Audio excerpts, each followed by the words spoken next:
ಎಲ್ಲರಿಗೂ ನಮಸ್ಕಾರ. ಇವತ್ತಿನ ದಿವಸ ಒಂದು ಕಪ್ಪತ್ ಗುಡ್ಡದ ಸಾಲಿನಲ್ಲಿ ಹಿಂದಗಡೆ ಇರ್ತಕ್ಕಂಥ ಶ್ರೀ ಮಹಾಲಿಂಗೇಶ್ವರ ಕ್ಷೇತ್ರಕ್ಕೆ ಬಂದಿದ್ದೇವೆ. ಈ ಒಂದು ಮಹಾಲಿಂಗೇಶ್ವರ ಕ್ಷೇತ್ರದ ಮಹಾಲಿಂಗೇಶ್ವರನನ್ನು ಇವತ್ತಿನ ದಿವಸ ದರ್ಶನ ಮಾಡೋಣ.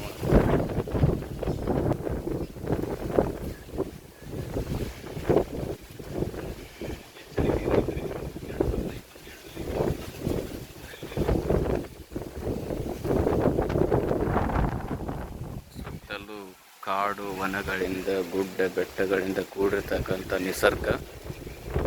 ಈ ಒಂದು ನಿಸರ್ಗವನ್ನು ಸವಿಯುವುದೇ ಒಂದು ಸಂತೋಷದ ಒಂದು ವಿಚಾರ.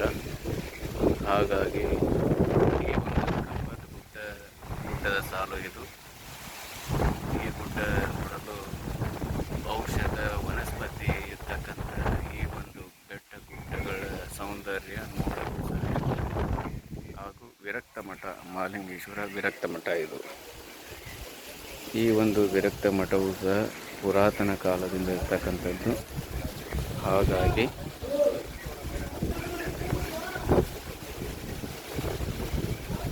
ಇಲ್ಲಿ ಕೆಳಗಡೆ ಇರ್ತಕ್ಕಂಥದ್ದು ಒಂದು ಬಾವಿ, ನೀರು ಈ ಬಾವಿಯು ಸಹ